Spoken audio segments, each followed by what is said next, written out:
तो देखिए, प्लूटोनियम प्रबंधन और उसका निपटाना एक समझौता है, PMDA बोलते हैं। ये एक ऐतिहासिक समझौता है अमेरिका और रूस के बीच में।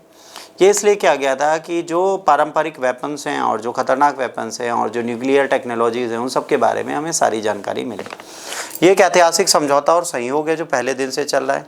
वर्ष 2000 में अमेरिका और रूस ने परमाणु सुरक्षा के लिए समझौता किया था।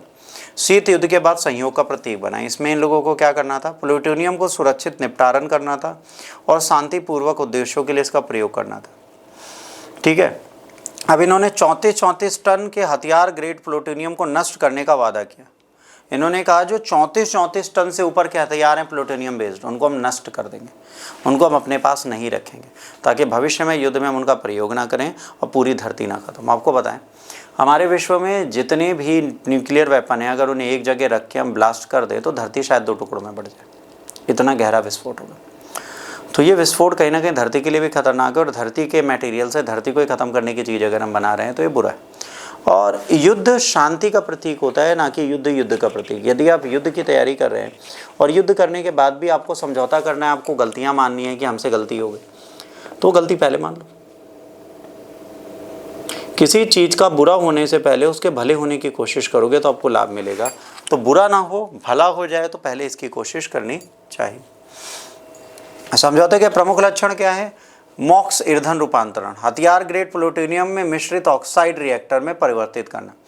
अब मॉक्स क्या है? मिश्रित ऑक्साइड है, जिससे ईंधन बनेगा और ऊर्जा संसाधन बनेंगे। स्पेंट फ्यूल स्टैंडर्ड, प्लूटोनियम को ऐसी स्थिति में लाना जहां उसका प्रयोग करना दोबारा संभव हो जाए। मतलब इन्होंने कहा हम वेपन्स को इनएक्टिव कर देंगे, पर अभी तक किसी ने किया नहीं। पारदर्शी, ये चाहते थे दोनों देश एक दूसरे की क्या करें? प्रगति पर निगरानी रखें कि आपके पास कितने न्यूक्लियर वेपन्स हैं, कितने नहीं हैं, इनके बारे में सारी सटीक जानकारी इनके पास हो। परंतु दोनों देश अभी तक इसको छुपाते हैं। अमेरिका के पास लगभग 90 टन हथियार योग्य प्लूटोनियम का भंडार है, 90 टन। रूस के पास 128 टन। अब अमेरिका ने 60 टन प्लूटोनियम को अपनी आवश्यकता से अधिक घोषित किया। इन्होंने कहा 60 टन से ऊपर का जो है वो उनकी आवश्यकता से अधिक है। रूस ने 50 टन प्लूटोनियम को अतिरिक्त रूप में चिन्हित किया। प्रत्येक देश को 34 टन प्लूटोनियम का निपटाना करना था, जो लगभग 17,000 परमाणु हथियारों के बराबर है। अगर 34 टन प्लूटोनियम दोनों देश अपने अपने अलग अलग तरीके से उसका निपटारण करते हैं तो 17,000 न्यूक्लियर वेपन्स जो होंगे वो ख़त्म हो जाएंगे। इतना फ्यूल वो ख़त्म कर देंगे। अब इसका निपटारण करें कैसे?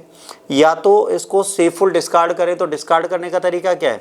एक बहुत हैवी लोहे के बंकर्स होते हैं, उनमें इनको रखा जाता है और समुद्र में फेंक दिया जाता है, जहाँ पे व्हेल भी इनको चबाना पड़े, वरना इसका रेडिएशन बिगड़ जाएगा, बढ़ जाएगा।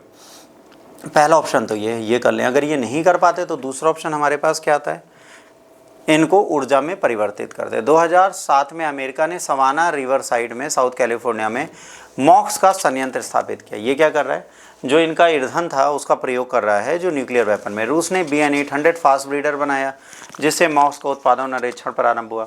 2016 में अमेरिका ने लागत की वृद्धि कर दी और मॉक्स परियोजना को रद्द कर दिया। इन्होंने कहा इसमें बहुत ज़्यादा पैसा लग रहा है और ये परियोजना सक्सेसफुल नहीं है। प्रारंभिक उत्साह के बाद भी, तकनीकी जटिलताओं के बाद भी अभी भी ये कार्य नहीं हो पा रहा। 2016 में जब समझौता आधिकारिक रूप से निलंबित कर दिया, अमेरिकी की विफलता, अमेरिका द्वारा मॉक्स की सुविधाओं को पूरा ना करना, समझौतों को पालन ना करना, ये एक बहुत बड़ा कारण बना। उन्होंने कहा हम नहीं कर पा रहे, तो इन्होंने कहा भाई हम पागल हैं, अकेले करेंगे। अमेरिका ने प्लूटोनियम को पतला करके न्यू मैक्सिको की VIP सुविधा में दफनाने का प्रस्ताव रखा। उन्होंने कहा प्लूटोनियम को हम और पतला कर देंगे और न्यू मैक्सिको की VIP सुविधा में दफना देंगे।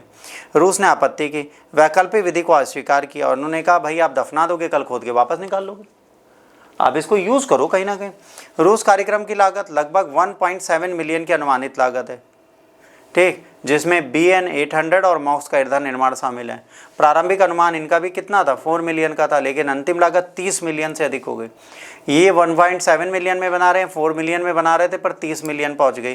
तो जब इतना बड़ा हो गया तो इन्होंने कहा कि भाई हम नहीं कर पाएंगे, हमारी कैपेबिलिटीज़ नहीं है, 4 मिलियन से 30 मिलियन हम देंगे सिर्फ एक न्यूक्लियर रिएक्टर के लिए, हमें माफ़ करें। तो अमेरिका इससे पीछे हट गया। G8 देशों ने रूसी कार्यक्रम को वित्तीय सहायता प्रदान की, इससे उसको कार्यान्वयन में मदद मिली, पर बाद में ये लोग भी हट गए। प्रसार योगदान, यह समझौता परमाणु हथियार प्रसार को रोकने के लिए महत्वपूर्ण मजबूती देता है। यदि ये कार्य लगातार होता है तो इससे हमें लाभ मिलेगा। दुरुपयोग का खतरा कम हो जाएगा। हथियार ग्रेड प्लूटोनियम की चोरी और आतंकवाद में प्रयोग नहीं हो पाएगा अगर इसको हम डिसबैंड कर देते हैं तो। पारदर्शिता वृद्धि लानी है। संयुक्त निरीक्षण व्यवस्था से दोनों देशों के बीच में विश्वास उत्पन्न होगा और ये आने वाले समय पर बेहतर तरीके से कार्य कर पाएंगे। अब निलंबन की स्थिति, 2016 से ये समझौता क्या है, 2016 से ये समझौता निलंबन की स्थिति में, मतलब 2016 से रूस और ये मिलकर इसका निलंबन करे हुए हैं और इसको आगे नहीं बढ़ने दे रहे। अंतर्राष्ट्रीय सहयोग में वित्त पोषण सबसे बड़ी चुनौती है। इसके बाद नई तकनीकों, लचीलापन और राजनीतिक इच्छा शक्ति के कारण से पुनः सक्रिय किया जा सकता है। अगर अमेरिका और रूस अपने संबंध सुधारते हैं तो शायद इसे पुनर्जीवित किया जा सकता है। अच्छा, न्यूक्लियर वेपन्स के बारे में, हथियार सुरक्षा वैश्विक सुरक्षा के लिए जरूरी है। अगर हथियारों के बारे में हमें पता होगा, देखिए दुनिया में सबसे ज़्यादा हथियार रशिया और यूएस के पास है। अगर इनको हम रोक नहीं पाएंगे तो हमें समस्याएं होंगी। तो इन दोनों का समझौता बहुत ज़रूरी है। संयोग का मॉडल अपनाना पड़ेगा दोनों देशों को, और इस न्यूक्लियर वेपन के टेक्नोलॉजी को दोबारा जीवित करने की आवश्यकता है। यदि हम इसे जीवित नहीं करते तो हमें बहुत बड़ी समस्याएं भविष्य में झेलनी पड़ सकती हैं, बहुत सारे इश्यूज हमारे सामने आ सकते हैं। अब यहाँ पर दो बातें और आती हैं कि क्या अमेरिका अपनी चीज़ों को सुधारेगा। देखिए, आज अगर युद्ध चल रहा है किसके बीच में, यूक्रेन और रूस के बीच में, और इजराइल में भी युद्ध चल रहा है, इंडिया पाकिस्तान का भी युद्ध था, तो ये सारी स्थिति कहीं ना कहीं अमेरिका की बनाई हुई भी होती है। अमेरिका विफलताओं का कारण अपने ऊपर नहीं देता, सफलताओं को अपने ऊपर थोप लेता है। वो कहता है मैं सफल हो गया। जब असफल होता है तो वो असफलता दूसरे देश की होती है, अमेरिका की नहीं। अमेरिका राजनीति गंदी खेलता है। अमेरिका की राजनीति सक्सेसफुल नहीं है। अमेरिका विकास चरणों पे नहीं रहना चाहता।